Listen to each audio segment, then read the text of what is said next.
5, 4, 3, 2, 1, 0.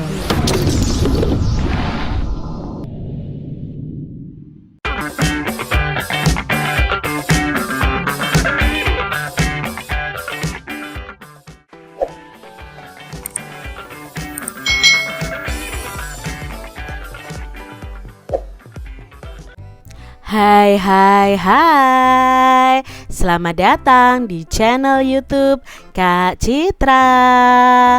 Apa kabar adik-adik semuanya? Kak Citra berharap kalian dalam keadaan yang baik, sehat, dan siap untuk belajar ya. Hari ini kita akan belajar bersama-sama untuk mata pelajaran tematik kelas 5. Kita belajar di tema 4, sehat itu penting. Subtema 2, gangguan kesehatan pada organ peredaran darah, pembelajaran yang ketiga. Mari adik-adik yang hebat, kita belajar dengan penuh semangat. Adik-adik, perhatikan percakapan Benny dan teman-temannya berikut ini. Hari itu Dayu dan teman-teman akan melakukan wawancara. Dayu, Edo, dan Lina sepakat untuk berangkat bersama. Mereka juga sepakat bahwa Dayu dan Edo akan menghampiri Lina terlebih dahulu, kemudian berangkat lalu menuju ke tempat narasumber wawancara. Aku malas, badanku lemas. Bagaimana kalau wawancaranya nanti sore saja, kata Lina. Saat malas tak bertenaga, jangan diam seperti patung. Ayo kita berolahraga, bersepeda keliling gunung. Ini kata Dayu. Benar kata Dayu, ayo kita berangkat menggunakan sepeda, ajak Benny. Pantun adalah bentuk puisi Indonesia atau Melayu yang tiap baitnya itu terdiri atas 4 baris. Nah, berikut merupakan ciri-ciri pantun adik-adik ya. Ciri-ciri pantun yang pertama, tiap bait biasanya terdiri atas 4 baris yang bersaja ABAB. Lalu dalam setiap baris itu terdiri 8 sampai 12 suku kata. Baris pertama dan baris kedua itu disebut dengan sampiran. Sampiran itu untuk mengantarkan rimanya. Sedangkan baris ketiga dan keempat itu disebut isi. Nah, isi ini merupakan tujuan atau maksud dari pantun tersebut. Ya, ini tadi ciri-ciri pantun ya adik-adik ya. Kalian harus mengetahui ciri-ciri pantun ini supaya kalian itu bisa membuat pantun ya. Pantun yang terdiri dalam satu bait itu ada 4 barisnya. Nah, adik-adik yang hebat, perhatikan pantun berikut ini. Saat malas dan tak bertenaga, jangan diam seperti pagar. Sebaiknya lakukan olahraga agar peredaran darah menjadi lancar. Nah, ini adalah salah satu contoh pantun yang pesannya itu untuk selalu berolahraga supaya peredaran darah kita lancar. Jelaskan ciri-ciri pantun di atas. Nah, kita akan teliti ya adik-adik ya, dari pantun itu ciri-cirinya apa saja. Nah, dalam satu bait terdiri dari 4 baris ya. Ini ada 4 baris. Lalu sajaknya kita lihat baris yang pertama. Saat malas dan tak bertenaga, diakhiri dengan huruf A. Nah, berarti di sini kita umpamakan A. Jangan diam seperti pagar, diakhiri huruf R. Nah, R ini kita umpamakan sajaknya adalah B. Sebaiknya lakukan olahraga, A juga, agar peredaran darah menjadi lancar, diakhiri R. R tadi diumpamakan B. Jadi sajaknya AB AB. Lalu suku katanya. Nah, baris pertama kita hitung nih suku katanya. Saat malas dan tak bertenaga. Ya, berarti ada 10 suku kata. Jangan diam seperti pagar. Ada 9 suku kata. Sebaiknya lakukan olahraga. Ada 11 suku kata. Agar peredaran darah menjadi lancar. Ada 13 suku kata. Lalu yang ciri pantun tentang sampiran dan isi. Nah, sampiran itu kan baris pertama dan kedua, isi itu baris ketiga dan keempat. Nah, pesannya apa dalam pantun ini? Berolahraga merupakan salah satu kegiatan untuk menjaga kesehatan. Olahraga yang dapat dilakukan dengan berbagai cara. Misalnya di sini adalah dengan bersepeda. Adik-adik, coba kalian buat sebuah pantun, lalu identifikasi ciri-cirinya seperti tadi ya. Kalian buat bentuk pantunnya dulu, lalu kalian isi formnya seperti tadi. Nah, kalian bisa bacakan di depan kelas kalian masing-masing. Contohnya nih, tidur malam sering bermimpi, mimpi burung buanglah ludah. Jika ingin mencari rezeki, niatkan untuk beribadah. Nah, coba ya kita identifikasi. Barisnya itu ada 4 dalam satu bait. Lalu sajaknya kita lihat di sini. Tidur malam sering bermimpi, diakhiri huruf I. I ini kita umpamakan sajaknya adalah A. Mimpi burung buanglah ludah, ya, diakhiri huruf H. Kita umpamakan sajaknya B, ya. Kalau I tadi A, kalau H itu B, ya. Jika ingin mencari rezeki, berarti kita umpamakan A, niatkan untuk beribadah. Nah, H lagi berarti B, sajaknya AB AB. Lalu suku katanya baris pertama, tidur malam sering bermimpi. Ada 9 suku kata. Mimpi burung buanglah ludah, ada 9 suku kata juga.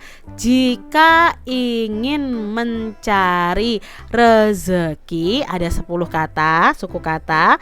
Lalu baris keempat, niatkan untuk beribadah. Nah, ada 9 suku kata.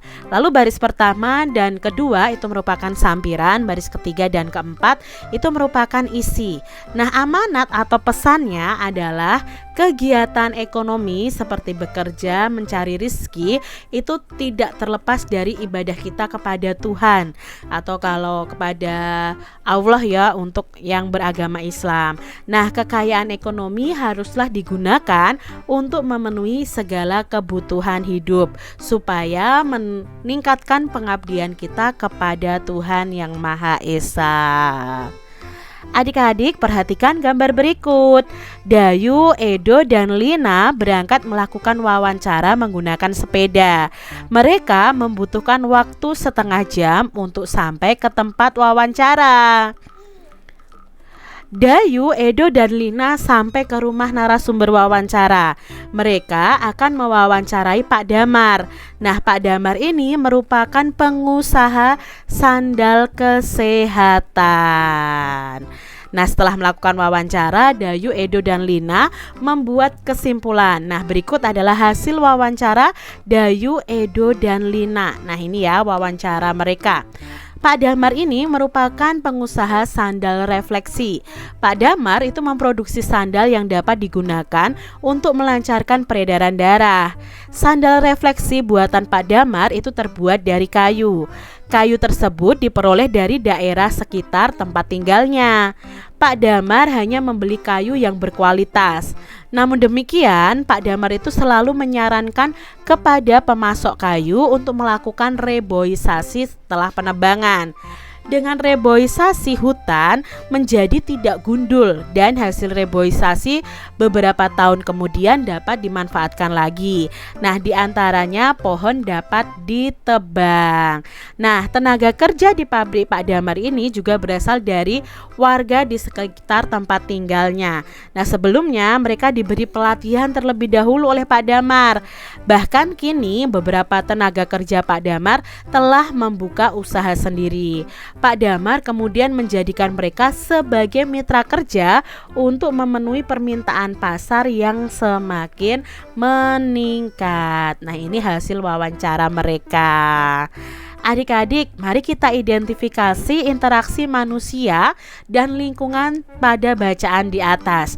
Nah, interaksi manusia dan lingkungan dalam bacaan di atas itu adalah Pak Damar ini memanfaatkan lingkungan, yaitu memanfaatkan kayu untuk memproduksi sandal refleksi.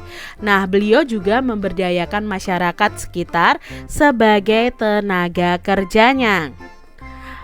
Bagaimana pengaruh interaksi manusia terhadap lingkungan bagi masyarakat dalam bacaan di atas? Nah, pengaruh interaksi manusia terhadap lingkungan bagi masyarakat dalam bacaan di atas yaitu yang pertama, pemanfaatan hasil sebagai sumber daya alam untuk kebutuhan manusia. Lalu akan meningkatnya kesejahteraan masyarakat dan terbukanya lapangan kerja bagi masyarakat. Jadi ada pengaruh interaksi manusia terhadap lingkungan. Apa manfaat usaha Pak Damar bagi masyarakat di sekitarnya? Nah, manfaat usaha Pak Damar ini untuk masyarakat di sekitarnya yaitu satu, bisa meningkatkan taraf hidup masyarakat. Lalu dua, membuka lapangan pekerjaan baru. Yang ketiga, memenuhi kebutuhan masyarakat terhadap sandal refleksi buatan Pak Damar. Apa yang dilakukan Pak Damar untuk mengurangi kerusakan lingkungan akibat usahanya? Nah, tadi ya, usaha yang dilakukan Pak Damar itu untuk mengurangi kerusakan lingkungan akibat usahanya itu adalah Pak Damar selalu menyarankan pemasok kayu itu untuk melakukan reboisasi pada lahan yang telah ditebangi ya, atau penanaman kembali hutan yang gundul. Apakah terdapat hubungan ketergantungan dalam bacaan di atas? Ada ya adik-adik ya. Nah, hubungan ketergantungan dalam bacaan di atas itu yang pertama, Pak Damar itu membutuhkan pasokan kayu dari pemasok kayu. Nah, berarti kan ada ketergantungan hubungan. Kenapa? Untuk memproduksi sandal refleksi tersebut. Pemasok kayu juga membutuhkan Pak Damar untuk membeli kayunya. Nah, dari hubungan ketergantungan tersebut, keduanya memperoleh keuntungan berupa uang. Lalu yang berikutnya, Pak Damar itu membutuhkan masyarakat di sekitarnya sebagai tenaga kerja untuk membuat sandal refleksi. Nah, masyarakat di sekitarnya itu membutuhkan pekerjaan dari Pak Damar. Nah, dari sini ada hubungan ketergantungan. Keduanya ini memperoleh keuntungan berupa uang. Jadi sama-sama ada hubungan ketergantungan. Nah, adik-adik, coba kalian lakukan pengamatan terhadap masyarakat di sekitar kalian dan identifikasi nih yang berkaitan dengan pembangunan sosial budaya dan buat laporan hasil pengamatan kalian. Adik-adik yang hebat, sore itu dusun tempat Dayu itu ada pemilihan ketua RW ya, rukun warga. Nah, sebelum acara dimulai, Dayu membantu untuk mempersiapkan tempat pemilihan. Dayu membantunya memberi alas di setiap meja. Dayu menyapu lantai ruangan tempat pemilihan. Dayu juga membantu mempersiapkan makanan dan minuman untuk panitia pemilihan. Nah, adik-adik, apa yang akan kamu lakukan nih jika di lingkungan kalian mengadakan pemilihan rukun warga? Nah, contohnya seperti ini ya yang bisa kalian lakukan. Contohnya turut serta dalam gotong royong menyiapkan tempat pemungutan suara, mengamati jalannya pemilihan ketua RW, membantu para ibu menyiapkan makanan ya, ikut meramaikan acara yang diselenggarakan ketika pemilihan RW, ikut menjaga ketertiban lingkungan dengan tidak mengganggu proses jalannya acara pemilihan. Nah, ini bisa kalian lakukan jika di dalam lingkungan kalian ada pemilihan rukun warga atau ketua RW. Nah, ketua RW itu dipilih oleh seluruh masyarakat pada lingkungan yang terkait yang sudah mendapatkan hak pilih. Nah, pemilihan ketua RW itu dilakukan di balai warga ya. Dayu mengamati jalannya pemilihan ketua RW. Lalu Dayu menuliskan nih laporan singkat mengenai pemilihan ketua RW.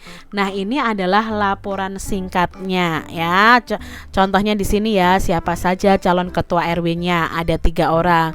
Jumlah pemilihnya ada 365 orang. Tempat tempat pemilihannya di balai warga.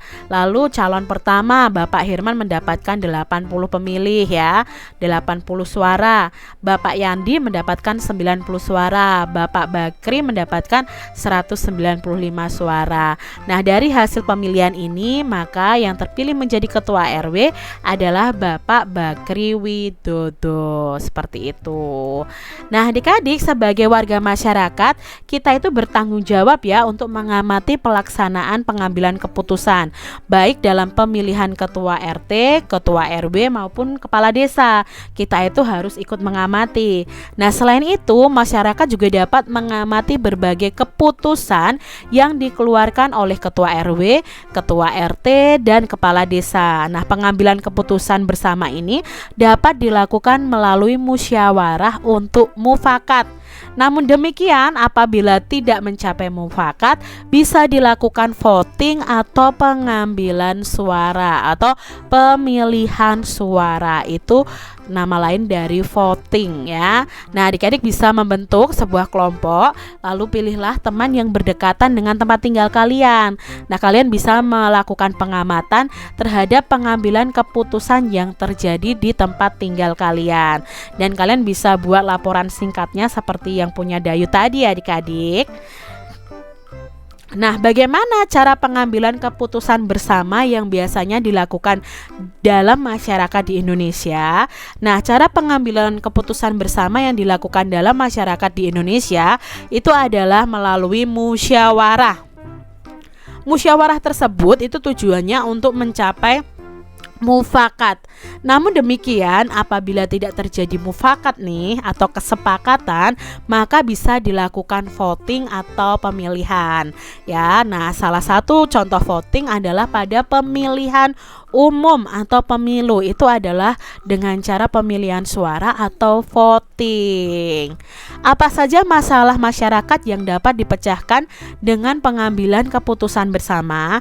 Nah, contohnya adalah pemilihan ketua RT, ketua RW, kepala desa, lalu bisa juga memusyawarahkan membuat jadwal ronda malam, melaksanakan gotong royong membersihkan lingkungan. Ini bisa dipecahkan dengan cara pengambilan keputusan bersama atau musyawarah. Bagaimana cara masyarakat melaksanakan tanggung jawabnya sebagai warga? Nah, di sini pertama kita harus ikut berpartisipasi dalam pemilihan tersebut ya. Kita mempunyai tanggung jawab itu, ikut berpartisipasi. Lalu ikut menjaga keamanan lingkungan dan menjaga kebersihan lingkungan. Sebagai seorang siswa sekaligus seorang warga, apa yang dapat kamu lakukan dalam kehidupan bermasyarakat adik-adik? Nah, kalian sebagai siswa dan sebagai warga, kalian itu bertanggung jawab satu ya, yang bisa kalian lakukan, mengikuti gotong royong membersihkan lingkungan dan bisa berpartisipasi dalam pemilihan RT atau RW serta turut dalam gotong royong menyiapkan tempat pemungutan suara, mengamati jalannya pemilihan ketua RW atau RT, dan membantu para ibu menyiapkan makanan. Demikian tadi adik-adik pembahasan kita di tema 4, subtema 2, pembelajaran yang ketiga. Semoga video pembelajaran ini bermanfaat ya untuk adik-adik semuanya. Dan sampai jumpa lagi di video pembelajaran Kak Citra selanjutnya. Tuhan memberkati. Jangan lupa tekan tombol subscribe, lalu tekan loncengnya, tekan juga tombol like, lalu share ke media sosial kalian. Jangan lupa untuk ikuti media sosial Kak Citra. Terima kasih.